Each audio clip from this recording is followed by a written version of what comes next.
The podcast you're about to hear involves true stories, which may contain graphic content that is not suitable for children. Listener's discretion is advised. This is Esoteric Oddities.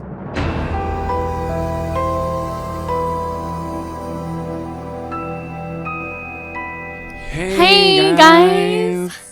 Welcome back. I know you missed us. I know you did. And today we are recording this on the 4th of Jelly. 4th of Julie. I hope Uncle Sam sneaks in your... Oh, no. Okay, well, I'm going to stop right there. No uncle jokes. I meant like patriotic. I'm going to stop, John. Edit that out. Honestly, Jesus Christ. So, how are you? I am good. How are you? I'm good. What'd you do this past week? Oh my god, what didn't I do? Wait, pauses. Wait, what did I do? I went to World Pride in New York. It was fucking crazy. Did you see Wendy Williams? I didn't see anything because What? I couldn't get anywhere. I thought you were there. I was at the parade for a little bit, but like I missed, like there was so much shit going on that I didn't know. Like the Veronicas played. Wendy Williams was there. The cast of Pose was in the parade. Didn't know that. I like missed everything because we got there at 1. The parade started at 12. And like no one knew what the fuck was going on. First of all, they didn't have any porta potties anywhere. Oh, that links perfectly to a story I have. I love that for you. So like that was the thing. And then I feel like that's a common thing. They did that in Philly. You told the whole story where you peed on like the side of the building. You just have to do what you have to do. And then you didn't bring your catheter. I told you, bring a catheter, hook it up to your fanny pack. People think you got out of there drugs in there, but it's really urine. A catheter. Your urethra. Urethra Franklin. I love your work. So I was at Washington Square Park and like we could not leave that area. Oh, that sucks. Yeah, so... But did you have fun? I had so much fun, but I didn't see the parade. Oh. But who really goes for the parade? A lot of people. Oh. Tragic. I accidentally said cold slaw instead of coleslaw, and I thought I'd rat on myself before Jonathan told the entire world. She's like, wait, what did you say? Oh, you had like there was a sandwich you had, and you were like, they put cold slaw in it. And I said, bitch, cold slaw. Are you good with that mic over there? I am not. Okay. Yeah, so you said cold slaw, you egg corn. Yeah, like I thought it was cold slaw. It's slaw and it's cold. I think it's cold slaw. Well, they don't call it a hot dog because it's a dog and it's hot. It's coleslaw. It is coleslaw. I know. Why do they call it that? Because I don't know, because Nicole made where's it. Where's the coal coming from?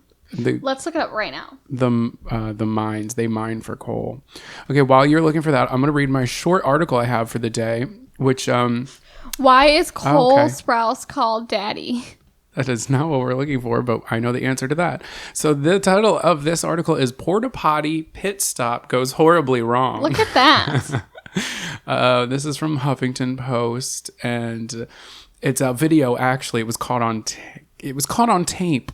Be kind, rewind. This man... Okay, here, I'm just going to read it. Footage from a dash cam shows the man emerging from a roadside porta potty just in time to see his truck roll across the road and off a cliff. That's literally the whole article. No! So they have the video here, and I don't know if it was a police officer or what, but this man is coming out of a porta potty, and it looks like Arizona or some mountainous place. Arizona isn't as... Well, yeah, Arizona's mountainous. Yeah. And it like backs up, and they don't really have guardrails there, and his fucking truck just rolls backwards down off the hill. I hope he didn't have a child in there.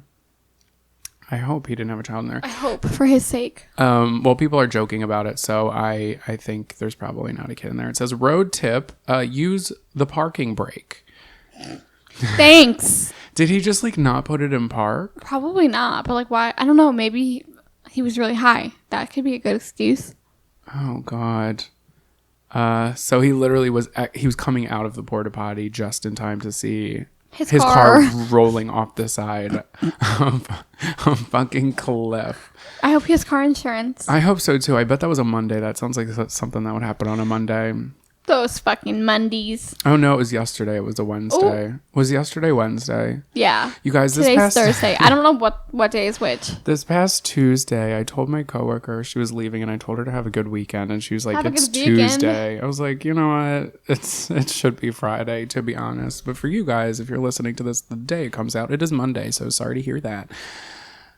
The 4th of July. Cold slaw. It says that it originated in the 18th century as a translation from the Dutch term koolsla. Oh. And they shortened it to kool salad, which means cabbage salad. And then, the English called it coleslaw in England, so it was called cold slaw until 1860 when coal, which means cabbage, came up. Well, we're not in England, bitch. We're celebrating Independence Day today. So if anything, we are not English. God, I hate everybody. Who goes first? You do, I think. I think I do. I get so mixed up because between me editing and us doing the bonus episodes. I don't know which is which. Before we dive in today, I want to say thank you to our new patrons. Thank you. Welcome. If you guys want to get bonus content, head on over to patreon.com/esoteric oddities. And if you sign up for just $5 a month, you get all of our bonus episodes. That means you will get the bonus episodes we will continue to release, and you will get access to all of the bonus episodes we've done prior. So if you are craving for some reason, I don't mean to be self-deprecating, but really, what are you doing?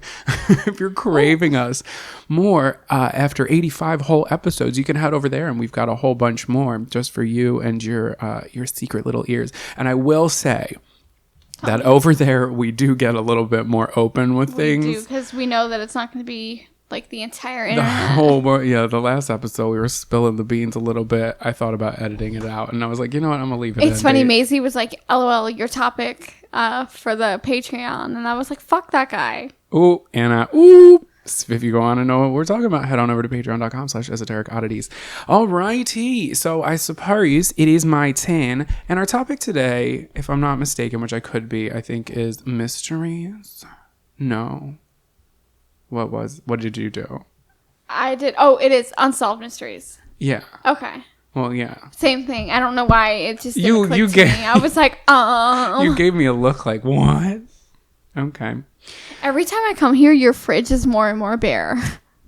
Yeah. What's going on? It's a minimalist household. We love that for you. Yeah, I ripped everything off the side. See that picture? Yeah. That's really tiny. It used to have it's me, and I think there was there's 3 other people in that picture, and I ripped them all out because they're all ex-boyfriends now. So now it's just me, Jess, and Trish in that picture. Oh, right. And everyone's gone. Look at that. That's how it should be. That's how life goes. Yeah, you guys, if you want to lose 125 pounds instantly, just go through a breakup. There they go. You cut them right off. Look at that. Oh, God. All right, so this is a mystery. Is this a mystery? This is the mystery murder in room 1046. Spooky. Now, when I first heard this story, I had remembered vaguely about hearing of it, and I thought that it was here's an eggcorn for you, an old wives' tale. Look at that. And I thought it was I didn't think it was real. And then I actually looked into it, and it was real, and it was in newspaper articles, and there's books about it, and there was actually photographs of the guy. Are you good? What are you doing? I'm singing a song. Is it the diarrhea? Here I go again. My, how can I resist you? You know? Yeah. Okay. So the mystery murder in room 1046. So on Wednesday, January 2nd, 1935 at 1:20 p.m., a tall young man entered the Hotel President in Kansas City, Missouri. He approached the front desk and asked for a single room several floors up for a few nights, mentioning that he was from Los Angeles. The man signed for the room as Roland T. Owen. Ooh. So a young bellboy comes along. His name is Randolph Probst, and he accompanied Roland T. Owen to his room 1046, even though Owen had no luggage with him. So on the elevator ride up, Owen engaged in small talk with the bellboy. Owen was handsome, muscular, nicely dressed in a black coat, and seemed to be somewhere in his early 20s. He had a He had a horizontal scar on the left side of his head, located above his cauliflower ear, which prompted the bellboy to assume that he was possibly a boxer of some sort. So Owen told him that he originally planned on staying at the Hotel Muhlenbach, which was just a quarter of a mile away, but he thought the cost of the rooms there was too high. Now, for those of y'all who don't know what that is, it's like apparently a big hotel that's in Missouri and like... So why would he think that the cost was too low? I don't know, famous... No, he thought the cost was too high. Oh, I mean, that's what I at meant. that place.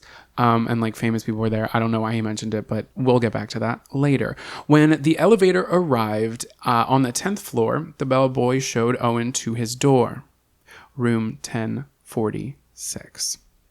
Using the key, the bellboy opened the door and the two entered. Once inside, Owen pulled out his only belongings from his pocket: a comb, a toothbrush, and toothpaste. He placed all of the items on the bathroom counter next to the sink, and then both the man and the bellboy left the room. So they rode the elevator back downstairs, and Owen left the hotel with his room key. So essentially, he just wanted to check into his room, empty his 4 things out of his pocket, because, they're really weighing him down, right, and then skedaddle on out and paint the town, doing whatever he's going to do. So later on that day, a maid named Mary Soptic went to clean room 1046. Now, here's a question I have. This man checks in around 1 at whatever I said, like why are you cleaning the 1:30 room? p.m. Yeah, why are you going up to clean the room? It should already be cleaned. Anyway, so she knocked and Owen answered the door and allowed her inside to clean. Mary noticed some odd things about the way the room was. It was very dark. Owen had drawn the curtains closed, and the room was lit only by a single dim lamp, despite the room having multiple table lamps and brighter wall lamps. Mary also noticed that Owen seemed nervous or anxious. She later stated, quote, "He was either worried about something or afraid," end quote.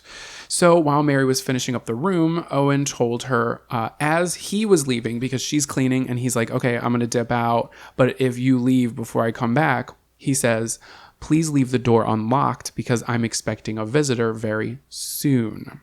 So she's like, okay, cool. So she finishes up cleaning and she leaves the door unlocked and she dips out of there. So just before 4 p.m., Mary returned to the room with a few clean towels. When she opened the unlocked door, Owen was laying on the bed, fully clothed. Mary left the towels in the room, and on her way out, she noticed a handwritten note on the table that read, quote, "Don, I will be back in 15 minutes. Wait," end quote. So the next morning was January 3rd at 10:30 a.m. Mary knocked on the door once again to clean. She noticed that the door had been locked from the outside and assumed that Owen had locked it on his way out. So she thought that nobody was there. He didn't leave a thing on the door. So she's like, okay, cool. I'm going to clean this bitch. So she let herself in, but Owen was inside, sitting in a chair, staring into the darkness, which meant that someone else had locked the door from the outside of the room. And then the phone rang in the room, and Owen answered it. And whoever it was on the other end had spoken first. So after a moment of silence, Owen said, quote, "No, Don, I don't want to eat. I'm not hungry. I just had breakfast." And then another pause. And then he said, "No, I am not hungry," end quote. He hung up and turned to Mary, mentioning again the Hotel Mallenbach to her as he did to the bellboy. He asked her about the President Hotel and details about her job, but the conversation was very short-lived because Mary felt uneasy in that room. Girl, I would too. What would you do? You open the door that has already been locked. You're not expecting anybody in there. Right. He didn't also answer when you knocked. You're cleaning at 1 p.m. It's 4 p.m. now. Oh. Oh, yeah, this is... Oh, no, not yet. No. This was in the morning, right? 10:30. I should know this. Jesus Christ. This was 10:30 a.m. the next day. Oh, the next day. Yeah. Okay. And he's just sitting in the dark, staring into the distance. Oh, no. I picture him like staring, like his back face to her, just staring at the wall. Oh, give me the herbal gerbil. Creepy. I hate it. It's canceled. As she had around the same time the day prior, at 4 p.m., she brought fresh towels back to the room. Before she knocked, she heard 2 male voices heard from inside. Okay. When she knocked, the voices became silent. And a voice that did not belong to Owen asked, "Who is it?" Mary explained that she had brought clean towels for the room, and the same voice bluntly stated, "We don't need any." So Mary's like, okay, fuck this shit, I'm out. So Mary walked away. So later that day, a new guest checked into the hotel. Her name was Mrs. Jean Owen, no relation to Roland T. Owen. Are we sure? Yes, but she was given room 1048, which was right next to 1046, which was Owen's room, okay? So later that night, she reported hearing loud noises as well as a male and female cursing at each other in an argument. However, there was a small party occurring in room 1055 that same night, so she may have been hearing something from there, but she claims she heard it from the other side, which was 1046.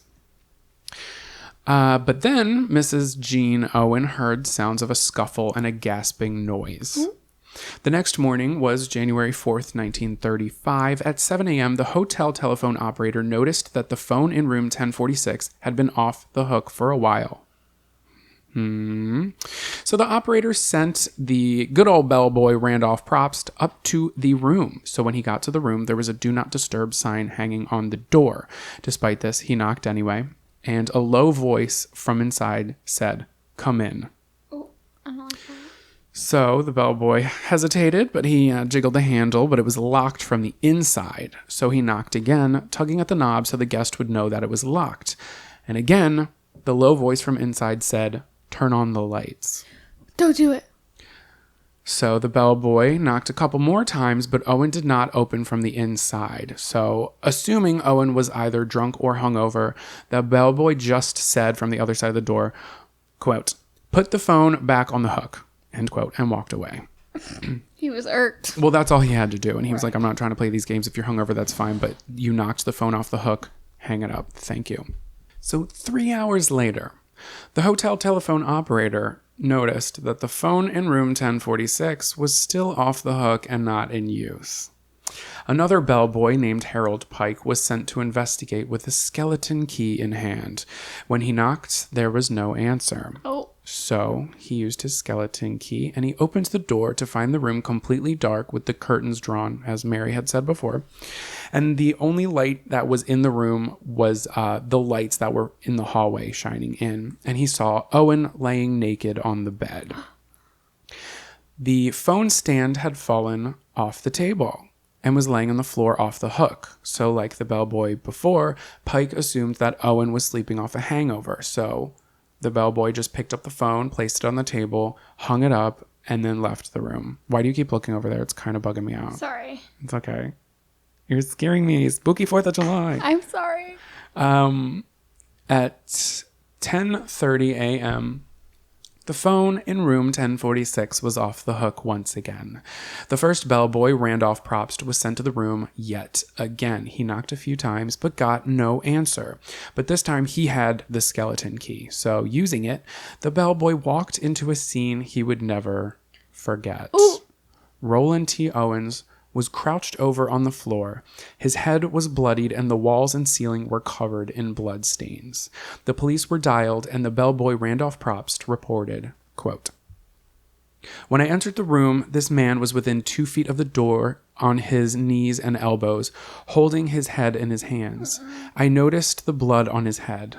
I then turned the light on. I looked around and saw blood on the walls, on the bed, and in the bathroom. This frightened me, and I immediately left and went downstairs." End quote. When police entered room 1046, they found the same gruesome scene that the bellboy had stated, and Roland T. Owen was still alive. He had been tied up with a cord around his neck, wrists, and ankles, and he appeared to have been tortured. He was not fully conscious or capable of talking very well, and while he was getting into the ambulance, a detective asked Owen if anyone else was in room 1046, to which he responded, "Nobody." The one sentence he could muster up was, quote, "I fell against the bathtub," end quote.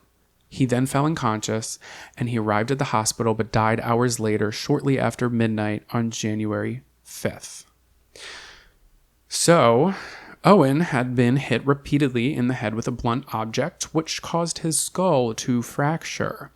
He had also been stabbed in the chest several times, which caused one of his lungs to be punctured, and there was deep bruising around his neck, showing potential strangulation. According to the doctor, the injuries had been sustained around 6 to 7 hours prior to when the police had arrived. So Owen was laying on the floor with a shattered skull and a punctured lung for 6 to 7 hours. Is that why the phone kept going off the hook? Which, I don't know, which means when they noticed the phone was off the hook the first time, Owen was already bleeding out.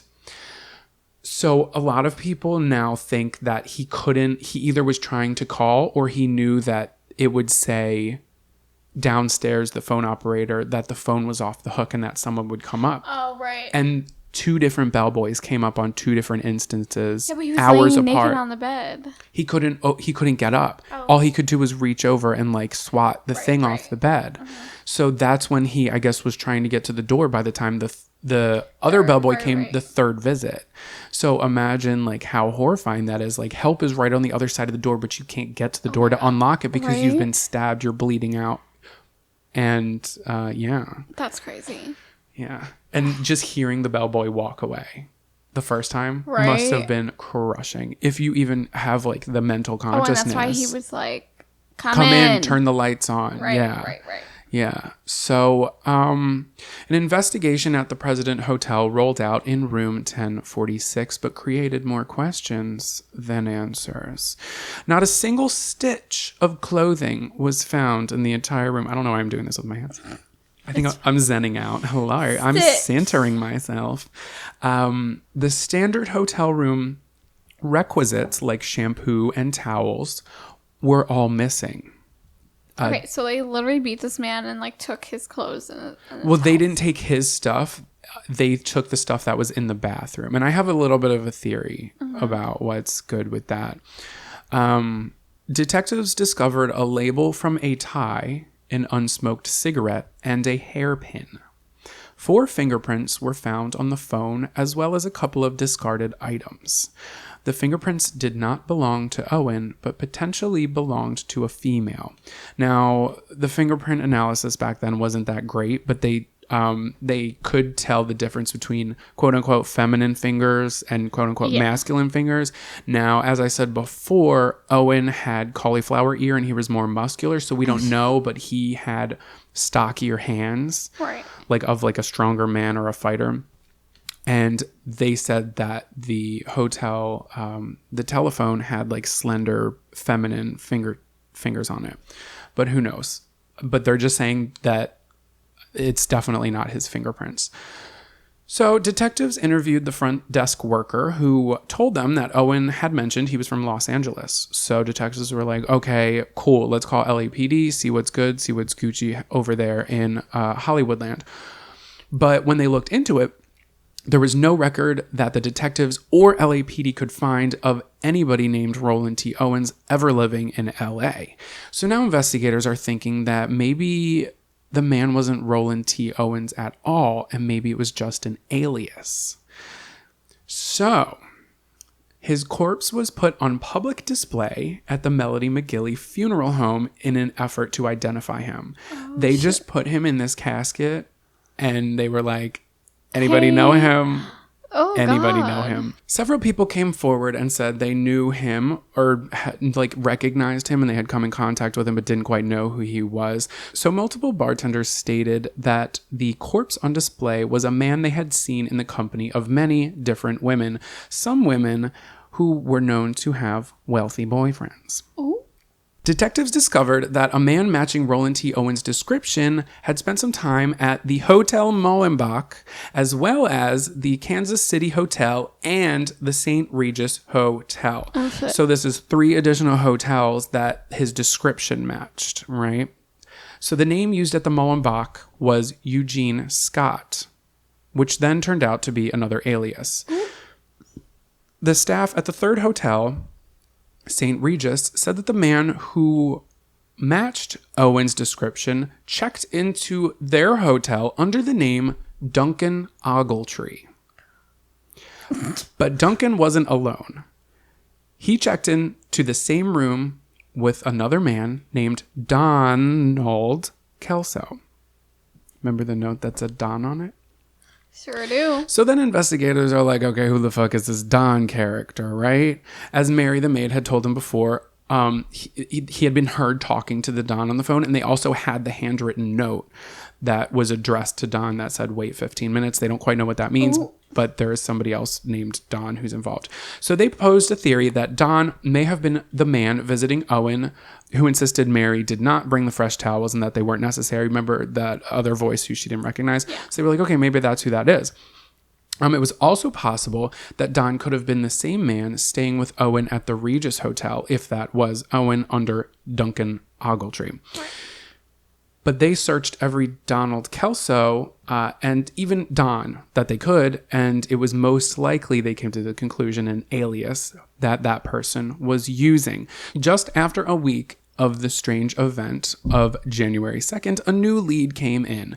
A local wrestling promoter named Tony Bernardi said Owen had resembled a man that registered for wrestling matches the previous month in December of 1934. So according to the promoter, Owen used the name Cecil Warner. Y'all, we got all sorts of fucking names in this bitch. So where do they come up with these names? So remember, Owen did have cauliflower ear. So, like, the people people were into fighting back then and boxing and shit. So, who knows? But this information didn't quite help move the case too far. Of course it didn't. But it did, they were pretty sure that Roland T. Owen wasn't his name. They're pretty sure it's an alias, and having other people be like, yes, this is him, but it's someone else's name. They're like, okay, right. It's very, very, very possible that that's not his real name, and that's why nobody's coming forward, because it's not a real name. So, without knowing Owen's true identity, there was little hope of finding his killer or killers. So, one woman phoned in a tip. This is just random, but I thought I'd throw it in. But one woman called in and said that Owen lived in Clinton, Missouri. Don't know if that means anything, but there's that. On the same night that Miss Jean Owen... Wait, how didn't she know who he was, but then she said he lived... This was just an anonymous call to the police. That's what I'm saying. I don't know. But on the same night, Miss Jean Owen reported hearing an argument and a scuffle. Remember that? The night shift elevator operator, his name was Charles Blocker, he reported a strange instance that happened the same night. So he didn't know that Miss Jean Owen had reported anybody scuffling or anything like that. But he was operating the hotel, back when that was somebody's job. So according to him, there was a party taking place, like I said, in room 1055, and a nicely dressed woman got on the elevator and said she was trying to find room 1026. So Blocker, the elevator, the bellhop, isn't that a bellhop? Isn't that a bellhop? I guess. I don't know. He's an operator elevator operator. Put my thing down, flip it and reverse it. Is you're from a Niflheim? Yeah. Okay. Sorry. He thinks that it's possible this woman was looking for room 1046, which was Owen's room. She was looking for 1026 and she got lost and confused because that's not the room she was looking for. Charles also saw the same woman several times that night in and out of the hotel, just kind of walking down the hallways, dilly-dallying. Most of the time she was by herself, but at one point she was in the company of a man. And at around 4 a.m., she left the hotel alone, and then the man was seen leaving the hotel 15 minutes after her. Neither were identified. Ooh. So another man stepped forward. This man's name was Robert Lane, who also reported a strange incident that happened to him while driving down a street at 11 p.m. on January 3rd. So this is a day before. After Owen had... this is the day before he was killed, the day after he checked in his luggage. So his luggage, his 4 fucking things. I was going to say, his 4 things in his pocket. Yeah. So, Robert said a man dressed only in his underwear flagged down his car along 13th Street, about a mile and a half away from the hotel, and the man thought he was a taxi. Robert explained that he was just a city worker. Apparently, the car that he drove resembled a taxi, and he was just a city worker, but he was like, okay, I'll take you somewhere where you can get a taxi who can take you somewhere. So the driver, named Robert, he did notice a deep wound on the man's arm, and something about the way the young man cupped his hand made him think that he was trying to hide blood from somewhere else, which he assumed was a worse wound on his body. So Robert was like, hey, guy, you okay back there? You got some injuries? Should I take you to the hospital instead? The passenger was like, no, I'm fine. And then he swore revenge under his breath against, quote, someone tomorrow. though the man in his underwear with his bloody parts out in the back of this man's car was never identified, Robert swears it was Owen. Okay, so preparations for the funeral of this mystery man were not being made until March of that year because, again, they were trying to figure out who the fuck he was. So he was murdered in early January 4th, shit. and now we're in March, and he still hasn't had a funeral yet. So shortly before the funeral was due to take place, the funeral home received a phone call. It was a man who did not identify himself. Y'all better start wearing your fucking name tags, and it better be the goddamn truth. And tell the right name. Right, I'm not trying to... Listen, you can't trust a hoe. Never trust a hoe, because the hoe won't trust me. That is by the late, great Cyndi Lauper. Who was that? 303? 303. Okay, love that song for everyone involved. Where was I? Hilary? Okay, so the man did not identify himself. The caller asked that the funeral be delayed so that money could be sent over for the service. So essentially, they didn't identify him. So they were like, hey, we want to give him a proper burial. So we're going to put him in a pauper's grave, which was like not a lower class, but it was like they didn't know what to do with him. There was no family. They didn't have any money. So it was essentially like what they could muster up. So they were like, hey, nobody's fucking paying for this funeral, but we're not just going to throw him on the side of the road. So they were like, this is what we're going to do. They made it public. So last second, anybody want to chime in and tell us, you know who this man is? Like, now's the time. Otherwise, we're going to go on with his funeral the way we want to. And it's going to be the funeral of my dreams. And it doesn't matter what any of the guests thinks because it's my big day. I love that for you. I really want my casket to be filled with Jell-O. And I want to be like inside the Jell-O. I love that. Wouldn't that be cool? Oh my God. Do you think you could do like, okay, I want it to be vodka infused, like a Jell-O shot type deal? And you want people to like spoon it out? Yeah. Like when they come to say their last goodbyes and I'll be like when they're done saying their last goodbye. Like, yeah, the Jell-O is like the pour thing. one out for the homie. That's me. I'm the homie. You don't have to pour it out, but like slurp it up. Slurp it up. That's probably not sanitary. You're going to be embalmed. That's true. But also, like, they don't have to take the one, like, there'll be, like, a really thick layer of Jell-O. I guess that would kind of warp my face. Oh, my God, I already have body dysmorphia. Oh, in the afterlife, I'm bringing it with me. Can you imagine? I do want it to be rainbow, though. I want it to be the different colors. You're going to have to put me in a fridge anyway. Might as well do it. I'm putting I feel like you're putting me in charge. And I'm going to tell this to your mom. And she's going to be like, no. She's going to be like, no, he told me flaming hot Cheetos. Okay, we can do half and half. We'll, like, split it. Like my lower half can be the Jell-O. It's just a feast. Yeah. Everybody come on up, say your goodbyes, and have a little snack while you're at it. You're all invited, by the way, who's listening to this. I'm not dying. Technically, every day we all are one step closer to death. I love that for you. Happy 4th of July, everybody, even though it's like 3 weeks later when you hear this. Happy day. Happy Monday. Happy day. Happy day. All right. So this man calls. He doesn't identify himself. And he's like, y'all, can you delay it? I want to send money for the service. So the man on the phone, who was like Roland T. Owens, is his genuine name. It's not an alias. That is for sure his name. I know him. I'm not going to tell you who I am. But trust me, I know him. And that is his real name. Oh. Don't bother looking into any other information. That's his name. Like, for real. Like, trust me. You don't know my name, but like, trust me. Okay? Right? Are you getting a feeling you shouldn't trust this man? Yeah. Me too. It's the weirdest thing. So the caller also mentioned that Owen had gotten into difficulties and that investigators were... Okay, so this wasn't quite a quote. It was like half a quote, like a little parenthesis. So I'm just going to like parenthetical it. A half a parenthesis? Well, it was like half a quote. So it was like an apostrophe. Oh, I hate that. Yeah, I know. So I don't quite know. It's kind of a quote, but kind of not. But he said that the investigators were on the wrong track. All right. So on March 23rd, 1935, money that was bundled in a rolled up newspaper was delivered to the funeral home from an anonymous sender. And then floral arrangements were anonymously sent. Floral arrangements were anonymously arranged with the Rock Floral Company and sent with a card that read, "Love Forever," signed Louise. So the funeral took place at Memorial Park Cemetery, which actually ended up being where the first anonymous caller had recommended that it was for.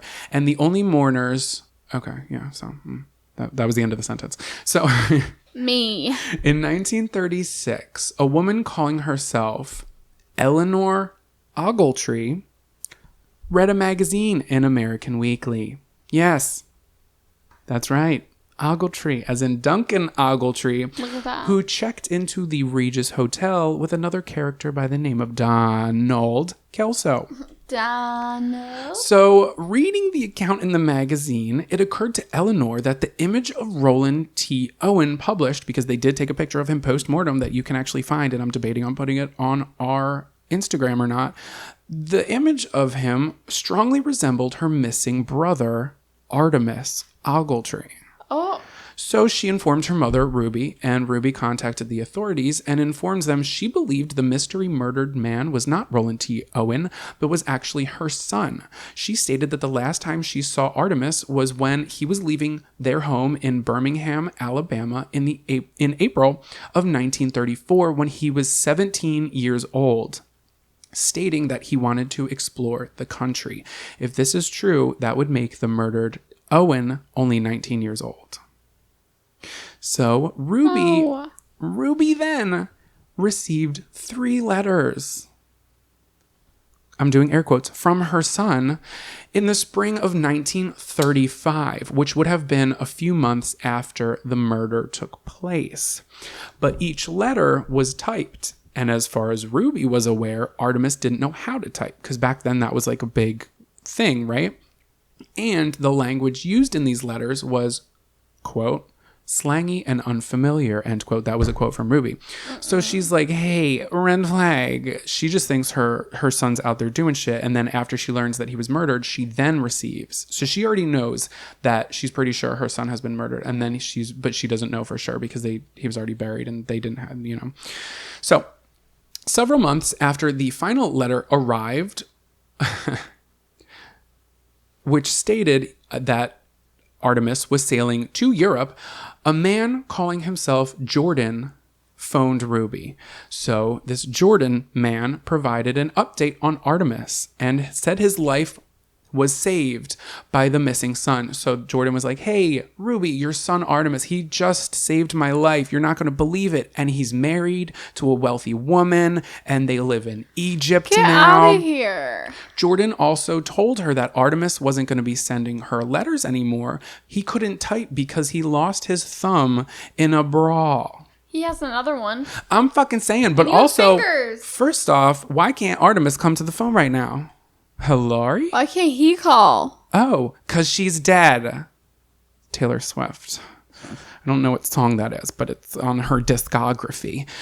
Also, what the fuck you need your thumb for before a space bar? Like, that's all you need it for. You better get your fingers in there. Right, just type it all out. Your mom can assume where the spaces go. Can you imagine getting that notification? I would have a nightmare.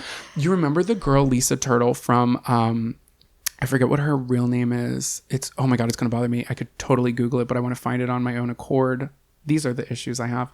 But she was from Saved by the Bell. What the fuck was her name? Lark Voorhees. Yes, I fucking knew it.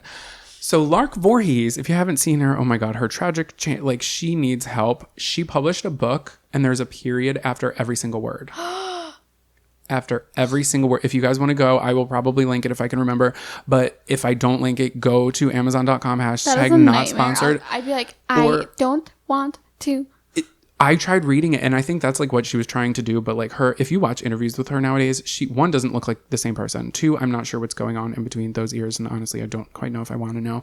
But God, I hope she gets help. And I hope her next book has periods in the appropriate places. Also, I used to search the periods in my essays and I would make them 14 point font instead of 12. And it would give me an extra space. But I got caught senior year by my English teacher, who was also my yearbook teacher, who was also my cousin Mark's like next door neighbor. Oh no. So she caught me. She was like, how come there's only X amount of lines on here? I was like, oh, I don't know. She's like, would you mind emailing me? I was like, come on. Oh, girl, I thought we were cool. Yeah. And she's like, you did. I know what you did, you sneaky little fucker. I thought I was clever. You just do Control F and you highlight all the periods and you make them a little bit bigger so it doesn't look bigger than a period, but it spaced out your paper. It could literally give you an extra half a page. And you don't have to do all that. But I did get caught. Don't try this at home. Yeah, don't try it at home. Just stick to the MLA format. Do you remember MLA? How's she doing? No, because now it's ALA. ALA? Now American Sign Language? ALA. What's ALA? ALA is not American Sign Language. Ew, don't give me that too. I'm talking about murder. Okay, let's get back to the murder. So Ruby was shown a photo of Owen, besides the one that was published. And she was like, yep, that's my missing son. I recognize the horizontal scar on the side of his head. And she explains that he actually got it from a burn when he was a child. And the mark she didn't think would be a scar, but it ended up being a scar for the rest of his life. So then police do more deep diving shit. They didn't have DNA analysis, but whatever they did, they positively identified Roland T. Owens as Artemis Ogletree. So now he has a real identity. So in early November of 1936, newspapers around the country printed Owens' true identity. So one seemingly promising lead surfaced a year after Artemis Ogletree was identified. In 1937, a 36-year-old man who went by the name Joseph Ogden was arrested in New York after murdering his roommate, cutting off the dead man's tattoos, stuffing the nude body into a trunk, and taking it to the Railway Express Agency to ship it to Memphis, Tennessee. That was a sentence I didn't think I was going to say today. So I ended up falling down a fucking rabbit hole. This is when I texted you and I was like, what if I fucking solved the case? Okay, here we go, you guys. Solve it?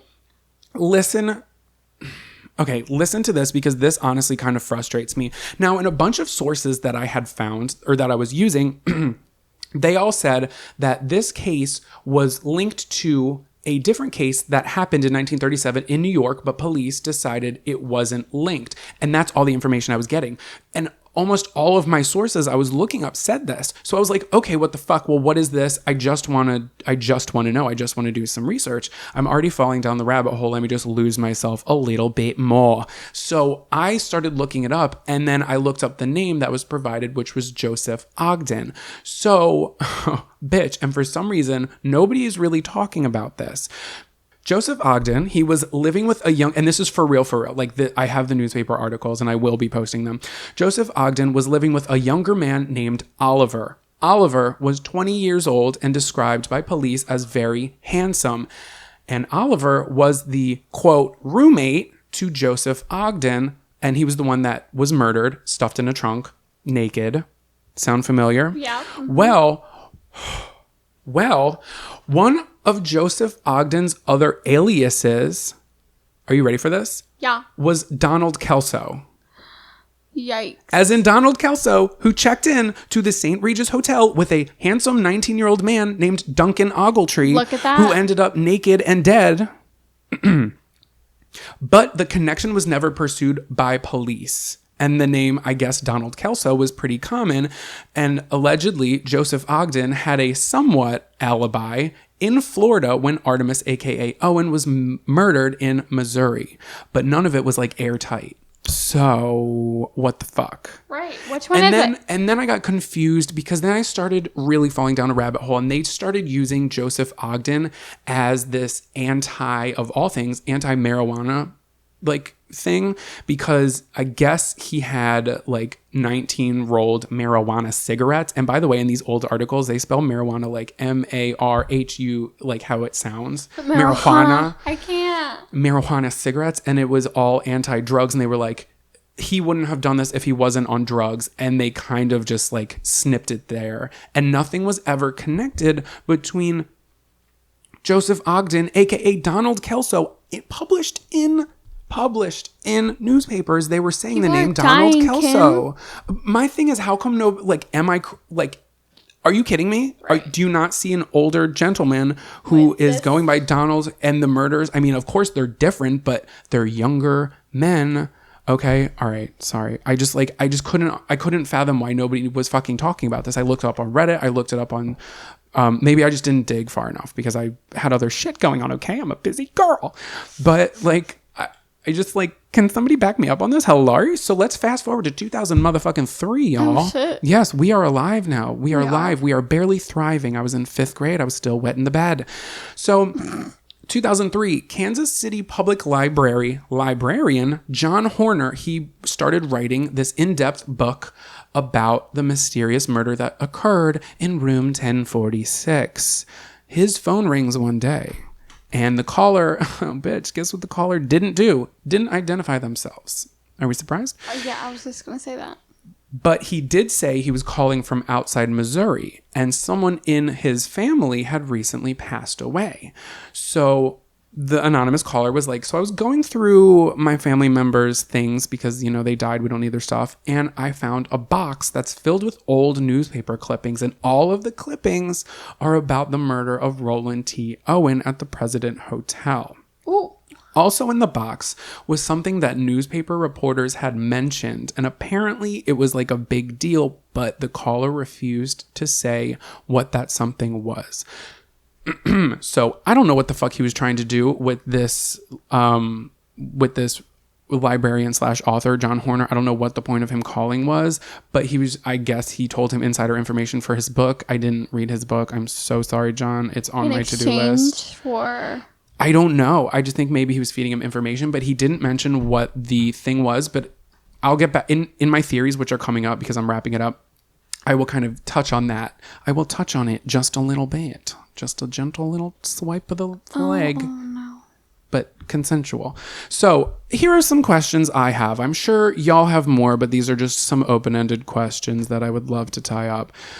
1. Who killed Artemis Ogletree in room 1046? 2. Why did he use so many aliases? 3. Was Joseph Ogden the same Donald Kelso alias who checked into the Regis Hotel with Artemis Ogletree? 4. Who the fuck is Louise? 5. What was Artemis Ogletree doing in Kansas City, Missouri? 6. Who the fuck was Jordan? 7. Who actually paid for the funeral when they sent the fucking money? Because apparently it was a lot of money. So here are some theories. Investigators had a scenario that fit facts that they knew. So, okay, the hairpin, right, that was found in the room. They're like, okay, so there was a woman in this room at some point. And that linked to, it was backed up somewhat by the argument heard by Miss Jean Owen, who was in room 1048, which could have linked a second man telling Mary not to bother with the towels. So now they're just like, okay, we have these cigarettes, we have the hairpins. So we're thinking that it was the dude in the room and then an extra male and an extra female, right? But this would indicate some sort of love triangle, they thought, leading to the death of Roland T. Owens. But this is all speculation and hearsay. My big main theory is that Joseph Ogden, who killed the 19-year-old roommate, also went by Donald Kelso, and he was the one who killed Owen. I think that woman had something to do with it. She was acting weird. Right. But also, there could have it's possible that there was never a woman in the room at all. Yeah, but didn't they see her walk back and forth? They didn't see her exit the room. They saw a woman in a hotel. But there was also the hotel party happening in 1055. And if Miss Jean Owen, who heard it from her room in 1048, she could have been hearing somebody in the hallway. But she does swear that it was in the room. She heard arguing in like a scuffle or something. But it could have literally been somebody walking past her door, or maybe somebody arguing outside of, or just talking loud because there's a bunch of drunk people. Who knows? Okay, so let's erase the whole thing I just said about Joseph Ogden, who was in Missouri at all, because it is very possible that the names are coincidence and he had nothing to do with it. It's possible. The exact name, though? I'm saying, but pretend, okay, let's back it up. That's one theory. Let's close that. Devil's advocate. Yeah, let's put that on the back burner for a second. So now let's open a new theory, have an open mind. So maybe whoever Don was Owen's lover. But Owen was engaged to a woman named Louise. So Don and Owen were staying at the Regis Hotel together, sharing a room. Well, Louise finds out, this is my theory, by the way, I came up with this on my own. So Louise finds out and she tells her brother. So she lets her brother know. So it wasn't just one man and one woman involved. There was actually another man who was involved. So then Louise and her brother come in hot with reasons to kill. So 1, because he was gay in 1935, and 2, for being unfaithful to his fiancée Louise, not just unfaithful, but unfaithful with another man. Okay? So Owen's in the shower when Louise and her brother come in Hitchcock style and hit him in the head when he just turned around. So potentially this could be why he couldn't really remember anything. Right. He could have been lying, but he couldn't remember anything, and why Owen would tell the police that he slipped and hit his head on the bathtub. Right, because he doesn't know what the fuck's going on. Right. He could have had a bad concussion, and it would also explain why there was blood in the bathroom. Remember, the bellboy and the police reported that it wasn't just where he was in the bed, it was in the bathroom. And that would also explain why all the toiletries, the towels, and everything that could have had blood spatter on them from the bathroom were missing. gone. Because why else would somebody, like, they weren't just going in there to steal his fucking shampoo bottles. His nasty shampoo bottles. Yeah, they're just, you know. Okay. I feel that. So, it would also explain, like I said, there was blood in the bathroom, and maybe Louise's brother's name was Jordan. Okay? True. And then either Louise or Jordan typed up those letters to Owen's family, and they didn't want them to, like, find out that Artemis... hold on. I guess I'm finding holes in my theory. I mean, it's okay. Well, because then I feel like... Well, yeah, I don't know, because if the family didn't know Artemis had a fiance, then they wouldn't know Louise. No, they didn't. They didn't know any. They hadn't seen him since he left, Sure. or talked to him until those 3 letters came after he died, which are weird. Because, like, why, you've been gone for 2 whole years, and now it's been a year since we found out that it's been 3 years. It's been 3 years, because he would have been No, it would have been the same year, so 2 years. Anyway, Bose. So it's possible that the family didn't know that he was actually... Okay, there we go. I patched up the hole right in my story. Did you see how I did that? Am I convincing? I could be a lawyer. So A lawyer. Either Louise or Jordan typed up the letters to the Owen family so they wouldn't think Artemis was murdered. So Jordan... Yes, but it's a fucking hole because they did it after the fucking newspaper article went out that he was dead. So it was like... Right. But the newspaper article didn't say... when he died. No, it didn't say Artemis Ogletree. Oh, because that right. was only when his sister saw it. They put a picture in the newspaper. So they're probably just like, fuck, his family might see this in the newspaper. Let's write a letter pretending to be him and tell his family that it's okay. So if they see it ever, they're like, no, that's not my son. That might be somebody who resembles my son. But I've already gotten letters from him. Why did he check in under an alias? I don't know. So they want the family, potentially... Louise and Jordan want the family to think that he wasn't murdered and that he's okay. So then Jordan calls the funeral home and says, of course, Roland T. Owens is his real name. Remember that guy who was like, yes, it's his real name. Trust me, believe me, that's his real name. True, because they were like, we're gonna get caught. They're like, I don't want anybody to think this is Artemis Ogletree. So this would cover Jordan's ass and potentially Louise's if she was involved, because he knows that an alias... Back in 1935, if nobody found out that it was an alias, nobody would ever link it to Artemis Ogletree, as I said before. And potentially, they did get away with murder, because clearly here, somebody did. So then Donald, his lover, was the anonymous person who sent the money rolled up in the newspaper to the funeral home to pay for his lover's funeral. And this is then, like fucking Clue. In 2003, maybe Jordan or his sister Louise dies, and either Jordan's son or Louise's son is going through their stuff and finds a weapon or something incriminating that would point directly in their way that would solve the case. What do you think?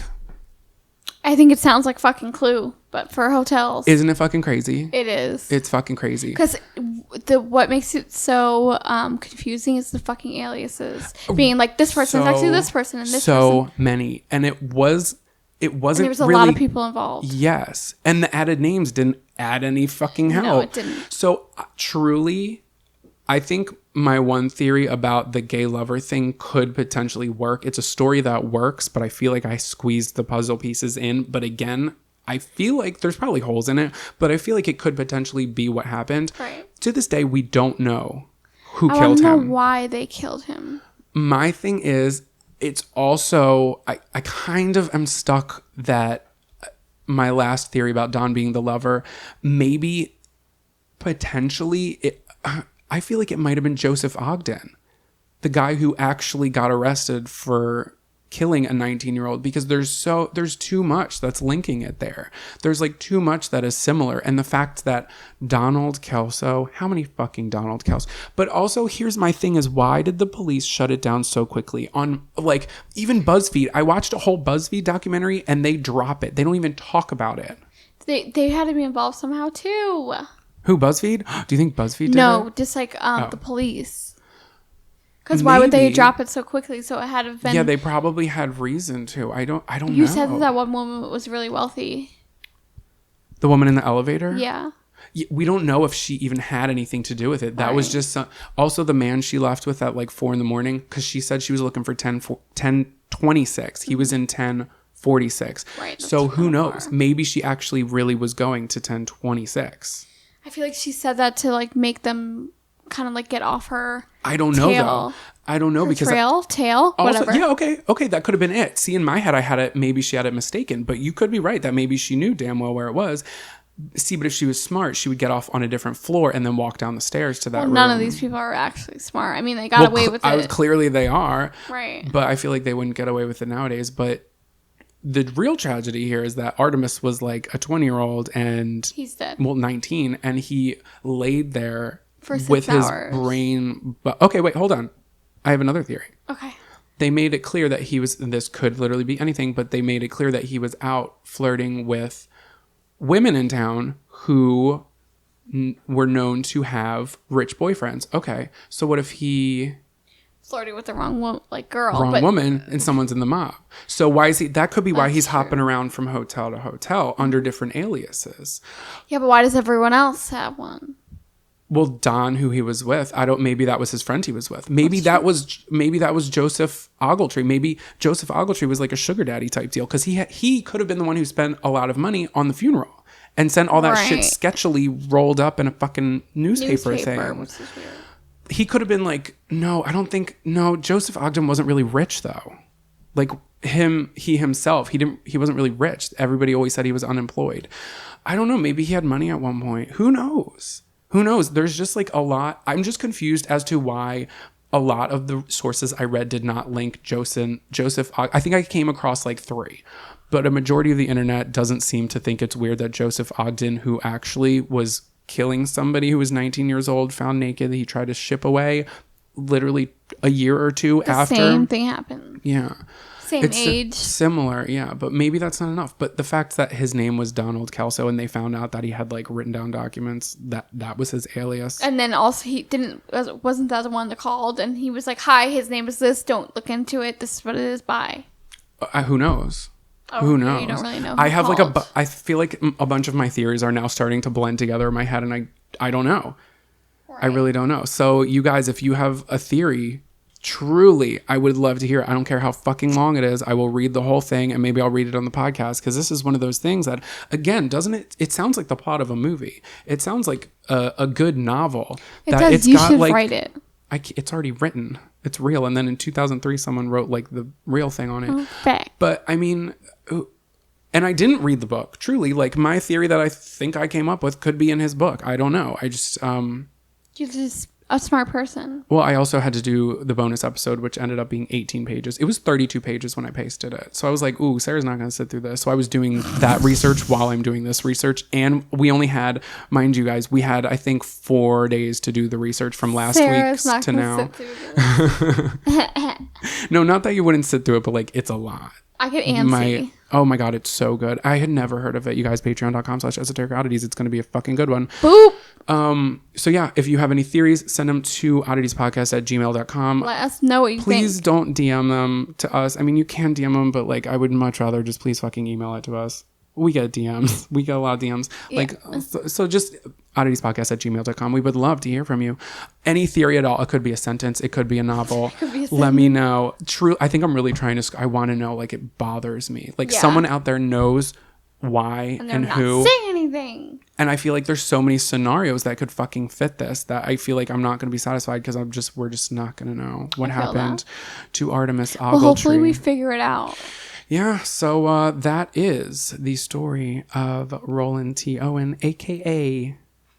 Artemis Ogletree in the mystery of room 1046. That's crazy. Thank you. I will be passing around a hat now if you would like to kindly put $10 in. I'm also accepting crackers and croutons. I could go for a crouton right now. One crouton. Just a one. crouton. Who was it? Oh my God. I was hanging out with Nicole yesterday and it was so fucking hot out. But she was eating a salad and she was picking out the croutons and I didn't want to be nasty and fucking eat them. But then I was like, it's Nicole. So I was nasty and I fucking ate them. I love that for you. Yeah, they were good. So you did get your crouton. I got like 2 croutons when she wasn't looking. She's going to throw them out anyway.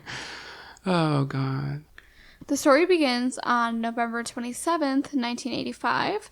David and his sister, Martha Jean, are living with their parents, Howard and Margaret Lambert, in St. Augustine, Florida. That's Miley Cyrus's birthday. Really? Well, not that year, but duh. I'm pretty sure that's her birthday. Oh, shit. So, St. Augustine is known for being one of the oldest cities in America. They had European explorers arriving there from Spain in 1565. So, now it brings tourists and all that stuff. They have gift shops. Yeah, they got snow beaches, globes. So you want a like keychain that says someone in St. Augustine misses me? Yeah, we'll get you them. Okay, sorry. Yeah, it's fine. You said you're welcome. Am I good? Can I sue you? Yeah. I don't know how to do that. I don't know how either. I tried. I'll wiki how it. No, you could still. That story is still it's still brewing. Still Stay coming tuned. up. I need you to help me with that. By the way. Yeah, I'm a lawyer. Hi, I have a fucking true crime podcast. Do I you am know here to represent the definition of the word exoneree? I barely Exoneria? do. Exoneria. Oh my God, stop. All right, let's be serious here. I have a feeling someone's going to die. Yeah. So, like many in their neighborhoods, the Lamberts lived in a trailer home in a semi-rural area a few miles away from the area's popular beaches. They weren't a wealthy family, but they loved each other and they were happy with their lives in the trailer park. Okay. They had a strong community full of people who supported one another. I love that. Now, I read other things saying that Martha Jean Lambert, this is who the story is about. Right. She wasn't really happy with where she lived. She normally had like dirty clothes. They didn't really have a lot. She was friendly, but her brothers were kind of strange. Oh, aren't they all? I feel like, okay, yeah.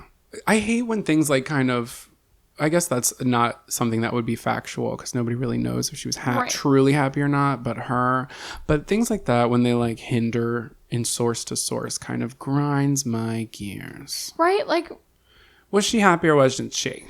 Can I phone a friend?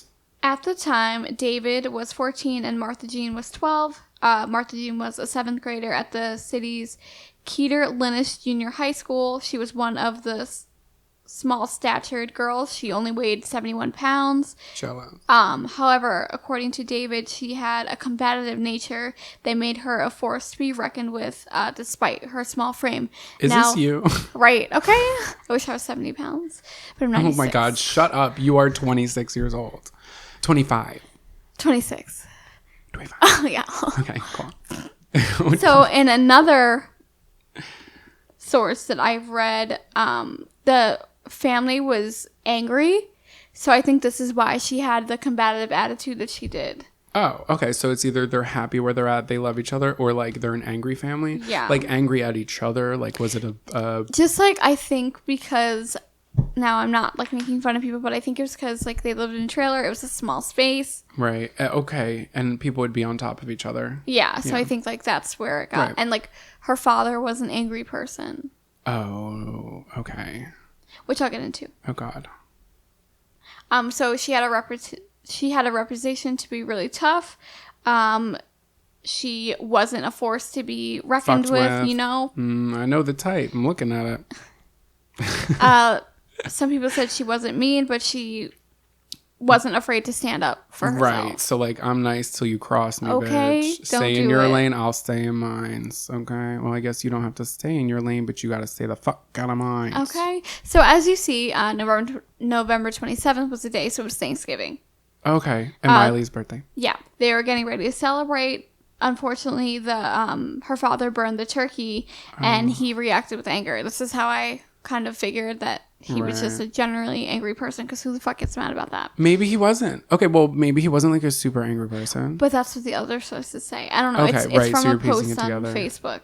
Oh, because, Facebook is where you get the facts. Well, it's like I'll Okay, explain no, later. I get it. Because it'll give it away. I would be pissed if I burned the turkey, because that's the big thing that's feeding everybody on Thanksgiving. Especially if he worked really hard for it. If they don't make that much money and it was an expensive turkey, like, you don't want to burn it. Right, exactly. So the kids were eager to escape their dad's frustration and shouting. So David and Martha Jean left the trailer and they wandered around the neighborhood as they usually did. Okay. Howard, which is the dad, didn't always have a bad temper, but when it emerged, they said that you get the fuck out of the way. Okay, now I see what you mean. Okay. So he wasn't always angry, but when he was, GTFO.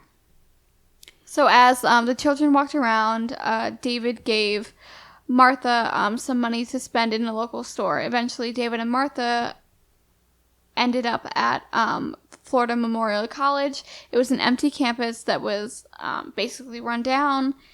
Was it abandoned, or was everybody just like away for the holiday? It was abandoned. Oh no, spooky. Oh, they went inside to explore, and oh god. Right, their children. They want to explore this building. Right, Dad burnt the turkey. Let's fuck some shit up. Ew. My laugh is gross. I know, that's why I was like. So the building, like I said, it was abandoned for several years. So it had like all this shit in it and shards of glass everywhere. But it was usually the popular place for the local kids to play in that neighborhood. Okay. Right. It was like the cool place to go. It's an abandoned building. Right. In an interview done in 2010 with the St. Augustine Record, one detective described it as a poor kid's Disneyland. It evoked the movie The Florida Project. Do you remember that? No. It had something to do with Drake. Oh. Which usually, lower income children went to play around. Right, in this building that's right. decrepit and falling down. Which is, I mean, cool as a kid, but like, that's sad. Sadly, despite David and Martha Jean's fun adventure, things were about to take a tragic turn. They had no idea what was awaiting them after leaving the abandoned building. No matter how creepy the place seemed, it was during the day and it wasn't at night, so they figured, like, we're fine. Yeah, it's not spooky because it's light out. Incorrect! That is not correct. All right, so, according to David, his sister decided to leave the abandoned college and go somewhere else to play. After that, she vanished. He didn't go with her? No. David said that it was like she evaporated into thin air. 1 second he saw her, and then the next second she was gone. David couldn't believe his sister would just disappear like that. Soon the police launched an investigation, but despite the massive efforts, nothing was happening. Right. So this Facebook post is called @BringMarthaHome. So it's like a Facebook post dedicated to her missing. Okay. So they're like kind of explaining what happened to her. Right. Can I ask, did they walk out of the building together, or no. did she? Okay, so she they're was in like, the building. "Hi, I'm leaving. I want to go play somewhere else." And he was like, "Oh, okay." So she was walking in the abandoned building and is gone. Yeah. Oh, that's horrifying. What? How come I never came across this for like our... So it's crazy because there's not a lot of details because it was one day and she was just taken. Or something else happened. It gets crazy. Oh God. I got my crazy pants on. They're actually really tight. I had a salad. Why are my pants tight? Me. So over the years, several attempts were made to get to the bottom of Martha Jean's disappearance. It didn't make sense that 1 second she would be with her brother enjoying some time outdoors on a holiday, and then the next second she would be gone. Right from the start, detective had suspected that David may have known more than he was letting on, and he was the only true witness of the final moments of her being alive. Oh, okay. So potentially that could be something that's like there was an accident in the building or something. Okay, because then it's like we'll get in trouble. Were they not supposed to be there, or did their parents not care? They didn't care. Okay. Because I could see how if she potentially fell or somehow tragically died, because the abandoned buildings are like obviously sketch. Right. But then if it's something where it's like we're not supposed to be here, how you would just cover it up and be like, she left and I don't know what happened. Right. Okay. Well, keep that in mind. But right. also there's like other theory. Okay. There's other things. Okay. So, since the only evidence so far in the case was, in fact, a complete lack of evidence.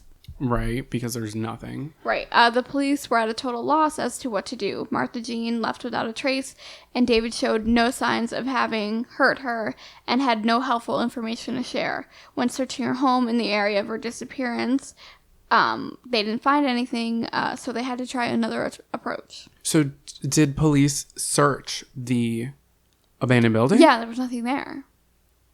Oh, so maybe it wasn't an accident, because I feel like if there was an accident, they would find traces of something. Well, that's where the story gets a little weird. I'll get to that. Okay. Investigators had no choice but to start at square one. They interviewed locals and looked through the family's past, but they didn't find anything that would, like, make sense of No red her flags. disappearance. Okay. There didn't seem to be any clues in the case until years later. Oh, God. Are we in the 2000s? I feel like things started shaking up in the 2000s. Right. So years passed with the case being unsolved. Detectives used age progress to basically post new photos of her. Right, of what she might look like? Yeah. Okay. It's kind of weird. I don't quite... Those pictures kind of creep me out. Oh, that's what she would look like now? Yeah. When was that? That had to be the early 2000s. Yeah, that's what they Okay, said so she looked probably like would have been in college. That's actually pretty good. I know, That yeah, looks like a person. You know the digital ones where like... It looks distorted as shit. And I'm there's like, something no. about them. It's like AI. It's like they're not quite human. Oh, by the way, Sarah, if y'all didn't hear before, I have talked many times about those robots that are in the grocery stores. Oh yeah, I sent him a video of it. I hate them. Why did they put eyes on them? Because they're trying to make them friendly and approachable, so we get used to them. So that way, when the robots infiltrate Look at that. in the very near future, Mr. Tesla, we will. I'm saying, like, there's a reason we shouldn't be funding that shit. Anyway, back to this. Robots are real. Just saying. So like I said, investigators spread the age process photos to other law enforcement agencies in hopes that someone would contact them if they came across a girl who fit Martha Jean's new description. While Martha Jean was missing, life in St. Augustine moved one day at a time. Devastated by their daughter's disappearance, Margaret and Howard's relationship and marriage began to fall apart. Oh. They fought more, and it became more difficult for them to see each other as they served painful reminders to one another of what happened to their daughter. Oh no, that like hurts my heart. Mm-hmm. I can't imagine. I don't want to try to imagine, but fuck. She had a brother named Raymond. Oh. But he now goes by the name of Cynthia Jean Lambert. Oh, okay, trans. Yep. How many other siblings were there? So you said before there was 3. There was 3, so it was her, So David, 4 altogether. and Now Cynthia. yeah. Okay, so 3 altogether. Yeah. Okay, not 4. Okay, So it got was 1 and 2 brothers now. Okay. Yeah. Copy that. In 2000, David, which is her brother, found himself in trouble with the police after allegedly attempting to write a bad check. When the cops picked him up, he reportedly made a bizarre confession. Oh, God. In a 2010 interview with a news website, a county detective, Sean Tyson, revealed that David had claimed to know what happened to Martha Jean. Oh, my God. Speak up. What's happening? Over the years, what happened to his sister started to wear on David. He felt so much responsibility for what happened to his younger sibling as she was in his care when she went missing. Okay. David felt paranoid that people thought that he was responsible for Martha Jean's disappearance as he was the last one to see her. Right. I would say I'm curious as to... David went to the police, turning himself in, ready to confess. Oh, no. Oh, God. He began with the simple but shocking statement, "I need to get something off my chest. I'm responsible for my sister's death." Just wait. Like, there's a plot twist in this, and it's just so crazy the way the story ends. I'm just baffled. You're making my penis nervous. Hurry. How no one, has... Talked about this? Yeah. Oh, God. Apparently, he went to confess that he had buried Martha Jean at a local mine. Oh, my God. I didn't even think about it. It was called Coquinwa Mine. It seemed like this case would open and shut after all. However, when the police arrived to investigate, they found no trace of Martha Jean's body. Oh, God. If what he said was true, her remains would be at the mine. In the absence of this information, they could bring no charges against David because they couldn't find her body. There's no evidence. Right.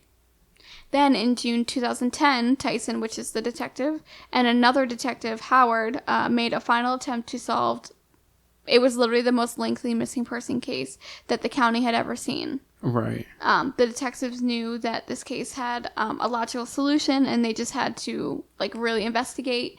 Right. Something happened here. Somebody knows what happened. We need to fucking figure it out. Yeah.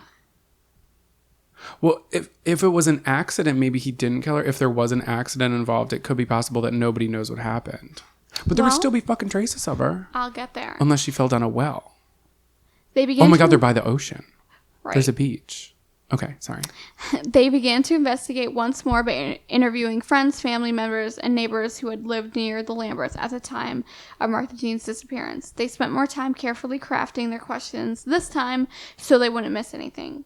Interesting, a significant number of those reviews said that they should all take a closer look at David and his story. So finally, in August 2010, Tyson brought David into the interview room once again. Over the course of 3 sessions, he gradually confessed to his role in his sister's disappearance. Okay, bring me there.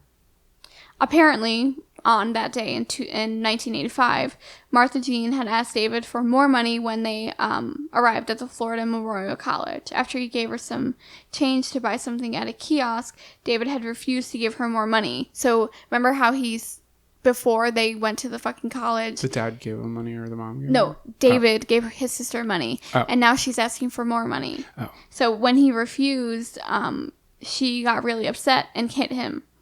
And she wouldn't take no for an answer. She just kept asking for money. So David, like, pushed her away, but it was like a shove, right? Yeah. So the little girl fell over backwards, hitting her head hard on a piece of metal that was that was hanging out of the ground. He didn't mean to push her so hard. I guess he like misjudged how small she was. Freak accident too, yeah. And she hit the ground hard. Okay. Apparently, the metal pierced her skull, causing a fatal brain injury almost immediately. Can you imagine seeing that? Just goes right through her, comes through her forehead. However, David believed that he had been the cause of his sister's death. Of course, he didn't push her on purpose, but according to Tyson's report, David said that he tried to help her get up at first, but before realizing it was too late. Oh. David stated that when he lifted Martha up, there was a large hole in the back of her head and blood was gushing out. David claimed that he initially called for help, hoping that someone would be walking by and hear his cry for help, but no one came, and he was left basically with the reality that his sister's dead because of him. But wait, there's more. Okay. David took matters into his own hands. He was terrified by what he did, and he thought quickly and irrationally, and he used a broken road sign to shovel a makeshift grave for her. When the detectives asked him why he had not told his parents the truth, he told them that he was scared of their reaction. This made sense at the time that he didn't want to give his parents the news that he killed his sibling, especially not out of the blue on Thanksgiving. Right. Tyson believes that David was living in fear of the truth, and he was too scared to admit what happened because of overwhelming guilt. Admitting to someone else would mean that David would have to admit to himself that he killed his sister. Okay. So, alongside the written statement, David also drew a map for investigators to identify the burial where his sister was. It allegedly showed where Martha Jean was buried. If his story was true, her remains would be there, right? I guess. A team was sent out to investigate the spot immediately. They sent out a canine unit to increase their chance of finding the body. Was it like in the woods, or do you know like what the location was like? It doesn't say. It just shows the map, but it doesn't show where he circled. But Okay. it was right by that Memorial College. Okay. Right, because he's like a kid too. He can't really pick her up. Right. Well, I mean, they're not really kids. She was in 7th grade. I mean, yes, she was small, but like, they're not children. Right. Even though they brought trained police dogs, the entire crew was unable to locate the body. So a statement came out from the mother of the family. And she's not convinced. According to her, David has been known to invent stories in order to get attention. If Martha Jean's mother didn't believe her own son, should the cops even be taking his advice onto where the body is? Especially after 2 times he lied where the body was and it's still not found. Did she have an example of times he lied? Not that it was like written. Okay. Interesting. But instead of believing her son's confession, Martha Jean's mother believes that her daughter was kidnapped.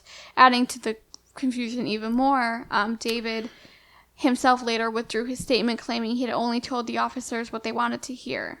Oh. With David's statement withdrawal, things got Right. even more complicated. Okay, but also I don't know him. I don't know his history. I don't know his mental health state. I don't know where he's at. I don't know if he's a liar like that. But also, the mom could have denied that because, I mean, clearly there was some friction between her and her husband after they lost one child because Right. they split.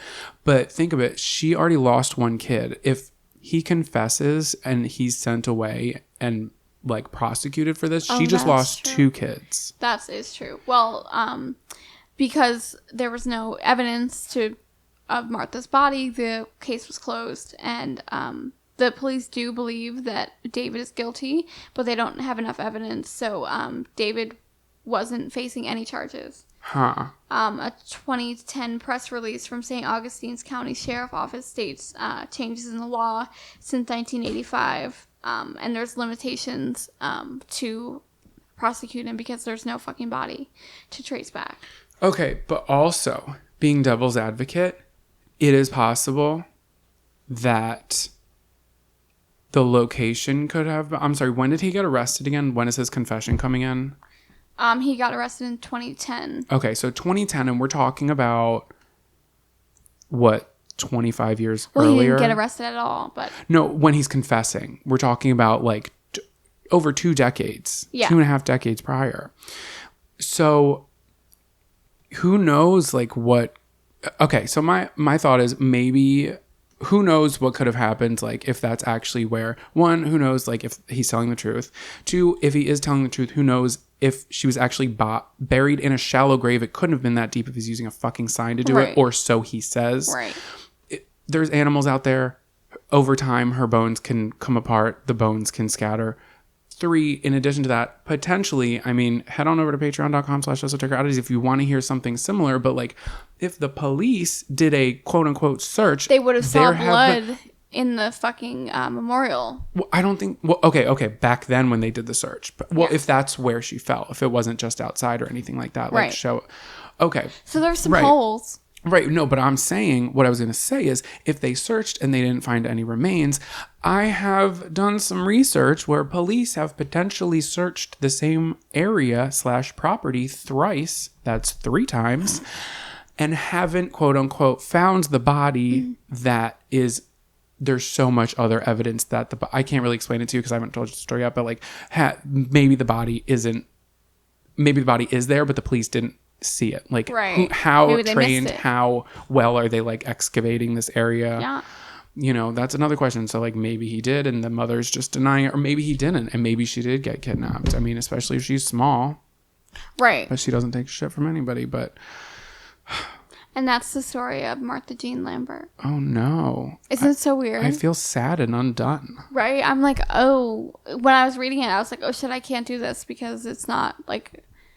Yeah. And then but I read the end and it's like, oh shit, it is still unsolved, isn't- technically. that does make me curious to like look more into it. I wonder what the dad thinks. Is he still around? I think he died Oh, at some point that's in that sad. mix. Well, yeah, but I mean, like, the mom could be telling the truth that he's lying. Maybe he's a compulsive liar. Well, remember that one neighbor said that her brothers were weird. Okay, I'm weird. That's true. I don't know. But if I tell you I'm a compulsive liar, am I telling the truth? We don't know. I guess we'll never know. We I'm won't. not, guys. Please, you need to believe me. You need to Tell me I'm cool. validate me. Validate me, please, if you want to send me money to our Venmo at Oddities. I'm just kidding. Oh, wow. Do you have I feel like I mean, that's sad. I mean, whether or not it's unsolved or not, there's a dead Person and then the brother. Okay, thinks- maybe not even dead. Maybe she's not dead. Right. Okay, maybe she's not dead. Maybe she was kidnapped. She could be. Not that it's any fucking better, actually. I would say it's worse. Like sex trafficking, human trafficking. Who knows? She's a little girl. Was a little girl. Mm-hmm. It's like there's so many things that could happen. Well, now that I'm sad and feel undone, I want to find out what your tweet of the week is. My tweet of the week. Oh, Okay, do you want me to read mine while you look? No, Okay. I have it. So mine is from @HeatherAntos, and she says, "Don't take criticism from someone you would never go to for advice." And I thought that was pretty good. I thought that was a nice little tweet of the week. Mine is from Dear Anyone. It says, "Don't worry, I'll hold your stuff. You just worry about making friends. Cargo shorts." Oh my God, I'm done. Yep. No, I don't want to be your friend if you're wearing cargo shorts. My hiking pants, when I went hiking, had little pockets on the side. I was like, I could literally do without, but since I have them, I might as well put fill shit them in with there. tater tots, Yeah. like Napoleon. My fun fact is that the spiked dog collar was invented by the ancient Greeks to protect their dogs from wolf attacks. And I was like, wow, that's I love that. That's interesting. It makes sense, doesn't it? But like people put spiky things on their dogs to make them look tough, but in reality they're just little bitches who can't fight for themselves because they can't fight off the little wolves. That's so fucked up for me to say. I'm kidding. Like dogs get eaten by coyotes. My cat got killed by a hawk. So y'all, my cat ran away and got killed. So like it's a thing. So I am joking, but it's just kind of how I cope. I hope I didn't do this before, but I don't think I did. Is it about a pillow? Because you've done that one thrice. Armadillo. It's about an armadillo. Are they bulletproof? Yes. Yes, you've done that. I knew it. See? We need the facts. Show me. How do you remember which ones you did before? Because I hear you say them and then I edit them. I hear them twice. Thrice. The word of the day. Running amok is a medically recognized mental condition. Oh my God. Are you running? You love saying that. We both say that. We're running amok. My coworker said something to me after I said that. I was like, ew, it's in my vocabulary. Right? Thanks. It's just my vernacular. Oh, Running I love amok, that for you. bitch. All right, you guys. Well, please keep up with us on Instagram @Esoteric Oddities. Follow us on Twitter, Esoteric Oddities, ODDITIE. Now, if you want to follow us both places, because on Twitter is where we'll post like if there are like more graphic-y pictures. Because we can't do it on Yeah, Instagram. we don't really want to do it. So we'll post them over there. Also, Facebook, you know the deal, facebook.com/Esoteric Oddities. We are on it. If you want to support the show, that would be awesome. Patreon.com/Esoteric Please Oddities. support. Yeah, and you get bonus content. Come on, bitch. Who the frick doesn't want that? But until next time, I guess have a fantastic day. Thanks. And Or night. or night or evening Yeah. or lunch break. Yeah. Should you be back at work, get back to your desk. No, fuck that. Why aren't you at your desk? I hate my desk. Are those AirPods in your ear? That's how You're not allowed to have headphones here. Why are there AirPods in your ear? literally my life. Literally, Sarah? my life. Sarah, what are those? I can't. They'll no. just point to their ears. Oh, just have your hair cover it. Duh. Life hack. All right, I you hate guys. you. Bye. Goodbye.